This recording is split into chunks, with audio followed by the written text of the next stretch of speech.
Well, I am departing from my usual mode. I'm pretty PowerPoint oriented. I'm going electronics free, and I'm going to try and be more participatory. And so I have in my hand a pile of quotes, and they are numbered. And I'm going to pass this pile around and ask if you are willing to read one of these at the appointed time, to please take one and pass them along. So we'll start here with Rains. So the title of my talk is called The Search for Balance, Prior Communal Experiences Among Members of the Co-Housing Movement. And there's some nice continuities, actually, with some of the things that Olive was talking about. And kind of a neat little, another serendipitous Finhorn thing. If you go on the foundation website, they have an angel theme for every month. And this month is balance. So it's all coming together nicely. My overarching research question for this talk is, how do members of intentional communities choose the form of community that best suits their needs? And as we are seeing at this conference, there's a million flavors and designs and structures. And my research zeroed in on the co-housing movement in the US. And this is based on a case study involving two different groups. One was a co-housing group, a group of people who were trying for many years, actually, to bring a co-housing community to fruition. And I was a participant observer with them for 3.5 years. And the other was an established community when I started going there to visit and observe and interview the members. They had been living together for 3 years at that point. And so I'm noticing that the term co-housing has been used in various forms. I'm referring very specifically to the American notion of it based on McCammett and Durrett's work, where they brought the notion from Denmark. Basically a cooperative neighborhood where you have a combination of private household homes and common facilities. Okay, so I'm going to illustrate what I found about people's motivations and their process of deciding that co-housing was the model for them in terms of intentional community, with quotes from my interviews and with your help. So let me give you a little background. So this is, you don't care about that. Okay. So what I found very striking when I was doing my research with the co-housing folks, I'm going to check my time here, was that this was another step on a much longer journey that many of the people who were involved in co-housing, and let me give you a little more description of them, for the most part were very highly educated, middle and upper middle class, white professional liberals, many in their 30s and 40s, and some older, but that was the vast majority of the people who were involved in these co-housing groups that I studied. And so the path for most of them started with what I call the communal fantasy.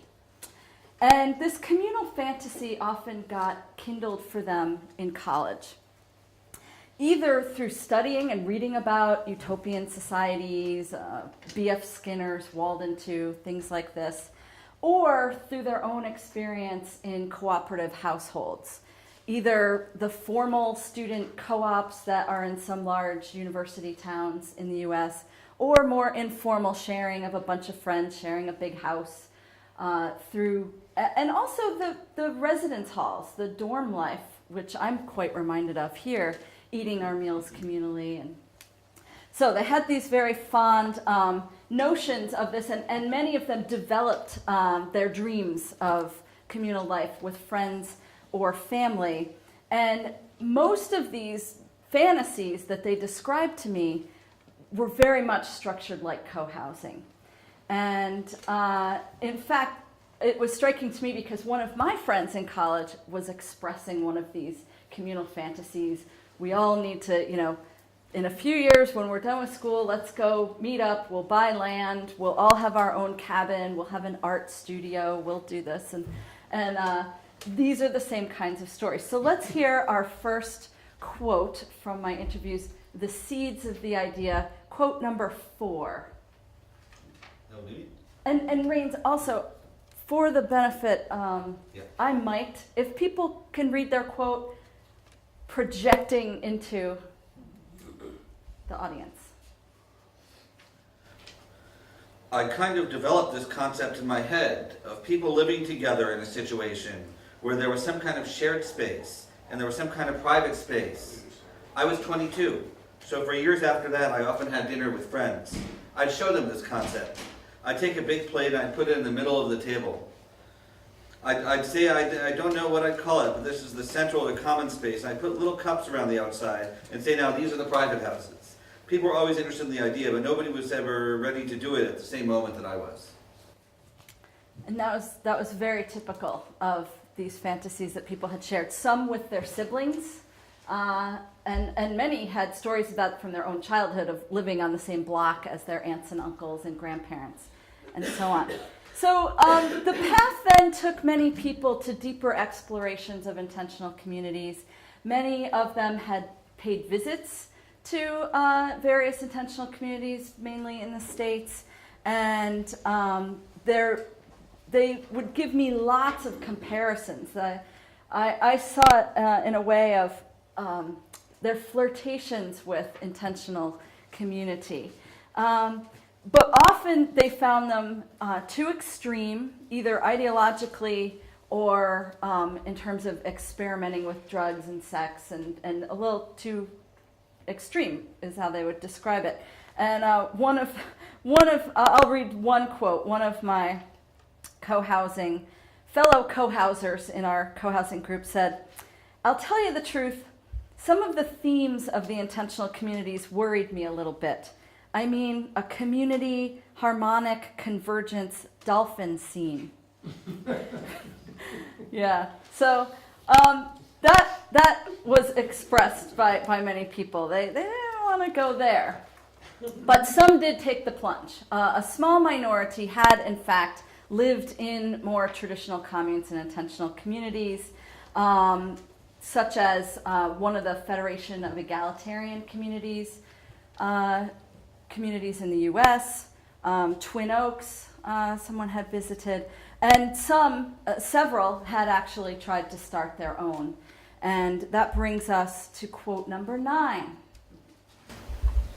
A friend of mine and I, in 1971, decided that the revolution wasn't going so well at the national level, and that it might make more sense to gather progressive people together in a living community as an example for others in how the world could be a different place, as opposed to trying to bring about revolution all at once. In 1972-74, 22 of us agreed to put down payment of several $1,000s apiece on a 500-acre parcel in the foothills of the Blue Ridge Mountains. The majority of the 22 had Ivy League degrees of some sort, but we were going back to the land. Hardly any of them ended up doing anything landish. Some of them did things that were outlandish. Many of them ended up as social service workers of some sort in a nearby city 25 miles away. We started working on it in 71, and it was 79 when I left. I never physically lived on the land because there were not enough houses for everyone at the time, and because I didn't really trust people with my children. I had 3 kids at the time, and it was not a child-friendly place. It was adults experimenting with drugs and sex and freedom and such. They weren't bad people, they weren't bad to their children, but they weren't focused on them. So I was involved for 8 years and physically present for 2 of those. Of those 22 originals, about 4, I believe, are still living on the land today. Another perhaps 6 live within a 10-mile radius with places of their own, and others have, like me, faded away. Thank you. That was the longest one. So, as I said, several people had really intense experiences like that, creating their own. But far more common were the experiments and experiences with cooperative households. And what I mean by this is 2 or more unrelated adults sharing a single residence. And most co-housers had done this without intentionality. And so many of them didn't even define it as part of their cooperative experience. And yet they did remember those times very fondly and would talk about trying to recapture some of those experiences. And so quote number 10 will give us a sense of that. Okay. Sorry, it's my alright standing there. As Lane and I were building our family, we still wanted to be able to maintain ties with other peers in ways that we sometimes romanticise in terms of our past. When we were first living together and married, was in a big house with 5 or 6 other grad students. It was really fun because we ate communally most nights and we'd have after dinner talks that lingered on, and it was really fun. We'd do things together on weekends and work around the house and keep the garden in good shape, and that was a lot of fun. So all of these experiences that people had had either from cooperative households or visiting or experiencing intentional communities created this whole kind of list of pros and cons that people were drawing on, envisioning what they would like out of a communal lifestyle, what fit their desire for a sense of community, but also their own personal aspirations around family and career. And so many of them will describe co-housing as that perfect in-between place, that perfect balance. And so we have several more quotes now that illustrate the various experiences that people had and their pros and cons. And we'll just do as many as we have time for. I believe I have about 5 more. That'll do. Okay, so let's see, not 10. Who has the next quote as they were going around? I'm skipping. Let's see. I've got 11. All right, 11. Good. We'll do it that way. Go ahead, Anton. It wasn't Marxist. It wasn't a rigid male patriarchal type of left group. Principles were non-violence, with actions like occupying buildings and sitting in and squatting for abandoned housing and all these public actions and training that you had. You couldn't just do these things. Non-violence is a discipline. Like civil rights groups didn't just happen. People were trained. And community? Essentially those principles of we're all in this together. We're going to support each other. And so part of the society was a real support for cooperative housing. So, I lived in a cooperative household for years during my time with this group. At times income sharing and at times not. With regular Sunday meetings in the household, so on and so forth. When the society folded, who knows exactly why. Economic situations were changing. More and more people were going back to school instead of doing. I think a lot of it had to do with economic times and the sense of danger in the Reagan-Bush era. Thank you. Does anyone have 12? I think we're skipping 12 and going on to 13. 13? All right. Well, my English is not perfect, but I'll try to do my best. Okay. So, in our society, we're all built around the nuclear family. So if you're not a nuclear family, you can have problems. And as a single parent with limited income, I had already discovered cooperative households, thank God. Because I don't know how I do my own apartment with a great big huge rental bill, and that was an issue. And I didn't want to be isolated raising my daughter. I wanted her to experience other people. I just didn't want to be stuck in some little 1-bedroom apartment with me being the focus on this kid and everything she got was from me. I felt like she needed to be exposed to other people's ideas of right and wrong, and playfulness and whatever. So the cooperative household situation was good as a temporary measure, but I didn't feel like it was really grounded because people were changing in the households and I didn't like that in terms of a stable situation for her. And we'll skip the next quote, but the next quote is from a a young woman who was now a single mother herself and had grown up in a household like that, saying how she would fall in love with these housemates and they would always be leaving, and it was really, really traumatic for her.